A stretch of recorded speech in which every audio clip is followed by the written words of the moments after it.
Oke, selamat datang kembali di channel Gypsy Research. Balik lagi di tutorial Gypsy AI, teman-teman.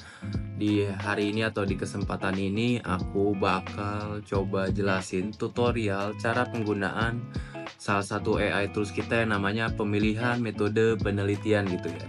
Jadi sesuai namanya, pemilihan metode penelitian itu fungsinya adalah menjadi konsultan kita gitu ya, untuk membantu kita memilih kira-kira metode penelitian apa nih yang cocok sesuai dengan kondisi, preferensi, dan tujuan dari penelitian kita gitu ya. Oke, tanpa lama-lama kita udah masuk di websitenya Jitsi AI Pro. Jadi untuk tools pemilihan metode penelitian itu adalah fitur berbayar teman-teman, atau fitur pro kita yang bisa dibeli dengan harga mulai dari Rp19.000 aja gitu ya.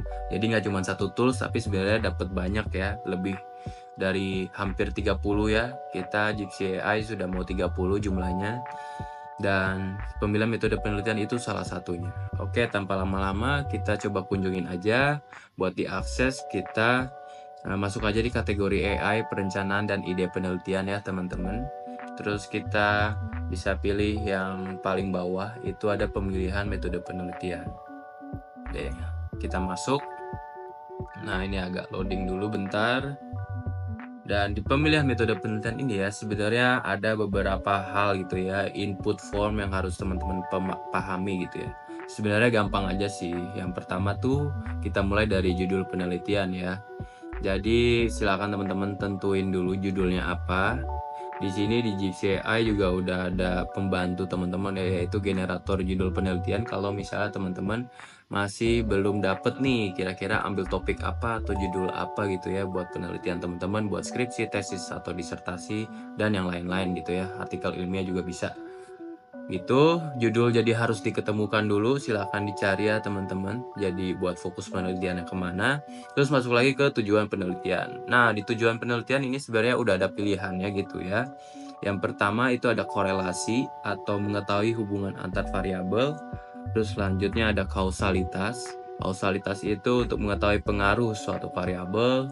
Terus lanjut lagi ada deskripsi untuk menjelaskan suatu kondisi gitu ya. Terus ada juga pengembangan, kalau misalnya teman-teman tertarik pengembangan model atau produk. Di sini biasanya anak IT ya, biasanya kalau misal pengen pengembangan gitu. Terus lanjut lagi ada eksplorasi ya, untuk menggali pendapat atau isu gitu ya. Terus yang terakhir itu juga bisa lewat analisis isi jika fokus pada dokumen, media, atau teks gitu ya. Jadi teman-teman bisa pilih juga gitu. Nah, terus lanjut lagi di sini ada pendekatan penelitian. Ini harusnya teman-teman udah aware ya. Jadi yang namanya kuantitatif, penelitian kuantitatif, kualitatif, atau mixed methods gitu. Jadi sekedar informasi lagi atau reminder, kalau kuantitatif itu biasanya basisnya angka atau statistik. Terus kalau kualitatif itu biasanya berbasis makna atau opini atau pengalaman. Dan kalau campuran atau mixed methods itu bisa gabungan keduanya gitu ya, gabungan kuantitatif atau kualitatif teman-teman. Oke, lanjut lagi. Terus ada jenis data yang digunakan. Jadi kalau teman-teman ini kondisinya udah punya datanya gitu ya, atau pengen ngumpulin data yang jenisnya apa, ini udah ada pilihannya. Jadi ada angka juga. Angka tuh biasanya buat survei, buat eksperimen, atau hasil kuantitatif gitu ya. Terus ada teks, biasanya untuk isi dokumen atau narasi. Terus ada wawancara dan juga observasi, itu biasanya khas penelitiannya kualitatif juga. Terus ada survei, itu biasanya untuk menjangkau banyak responden. Terus ada eksperimen gitu ya, untuk menguji pengaruh secara langsung. Nah, terus yang terakhir adalah ketersediaan sampel datanya gitu ya.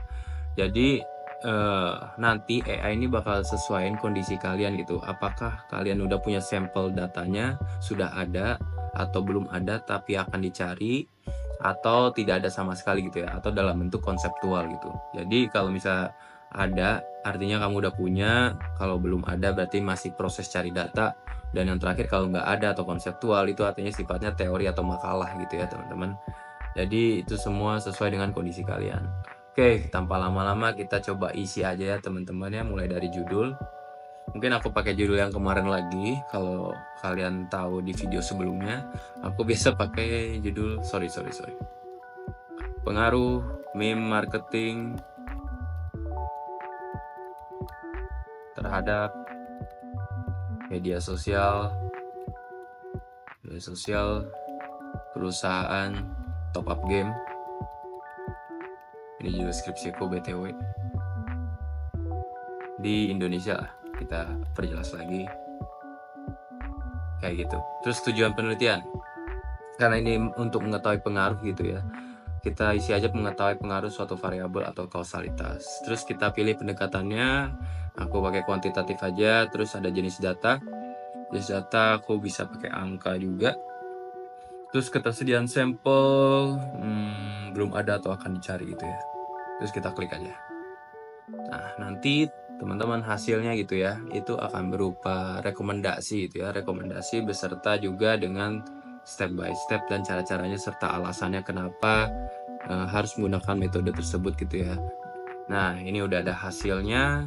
Jadi AI memberikan rekomendasi kalau penelitiannya sesuai metode penelitian yang sesuai adalah eksperimen gitu ya. Atau jika sulit dilakukan manipulasi penuh kuasi eksperimen gitu. Terus alasannya tujuan penelitian ingin mengetahui pengaruh ya atau kausalitas marketing terhadap media sosial perusahaan top up game. Terus metode eksperimen dirancang untuk menguji hubungan sebab akibat kayak yang sebelumnya ya tujuannya. Dan kuasi eksperimen ini digunakan jika peneliti tidak dapat mengontrol penuh pembagian kelompok gitu ya. Jadi misalnya ada kendala etis atau praktis dalam menetapkan perusahaan ke dalam kelompok kontrol atau perlakuan. Nah, di sini udah ada teknik-tekniknya, ada kuesioner online, data media sosial juga bisa dipakai, dan web analytics gitu. Terus ada metode analisisnya, ada regresi, UGT atau ANOVA, dan terakhir ada analisis konten gitu ya, analisis sisi komentar atau respon pengguna. Bisa dibilang ini kayak mirip scraping juga ya, buat dapat insight dari komennya gitu. Nah, kurang lebih kayak gitu sih untuk penggunaan tools AI kita yaitu Gypsy AI. Nah, silakan teman-teman gunakan gitu ya. Kalau misalnya teman-teman pengen cari lagi gitu ya, tinggal di back aja, atau pengen di copy paste tinggal di copy paste. Coba kita back dulu, nanti teman-teman silakan masukkan kembali gitu ya untuk mengisi case selanjutnya buat penelitian teman-teman gitu ya. Nah, kadang di bagian metode ini juga jadi krusial ya teman-teman ya, karena ini adalah bentuk juga strategi penulisan teman-teman, penyusunannya kayak gimana. Jadi kalau misalnya emang teman-teman targetnya tuh misalnya pengen skripsinya cepat selesai gitu ya, tugas akhirnya cepat selesai, maka sesuaikanlah metodenya gitu ya, atau cara pengumpulan datanya biasanya gitu, biar nggak terlalu susah, terutama yang gampang, yang datanya tuh gampang buat dikumpulkan gitu. Contohnya gitulah. Jadi ini krusial banget teman-teman. Jadi silakan aja menggunakan tools ini, nanti AI bantu. Kira-kira tadi ya, kayak tadi kondisinya kayak gimana, gampangnya gimana, kalau misalnya sulit gimana, jadinya kalian bisa terarah juga bentuk penelitian kalian gitu ya. Kalau emang kalian pengen lebih mentingin kualitas gitu ya, jadi si AI ini juga bisa gitu bantuin kalian supaya bikin metode yang benar-benar komprehensif gitu ya, sesuai dengan kondisi kalian dan preferensi kalian. Kayak gitu.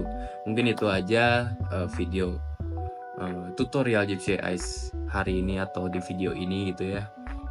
Jadi jangan lupa like, comment, dan share video ini ke teman kalian yang membutuhkan, yang lagi nyusun skripsi juga, tesis, disertasi, artikel ilmiah, apapun itu untuk penelitian. Jangan lupa subscribe juga di channel YouTube ini, dan juga follow Instagram kita @gypsyresearch, dan TikTok kita gitu ya, Gypsy Research juga. Oke, itu aja. Sampai jumpa di video selanjutnya teman-teman. Dadah.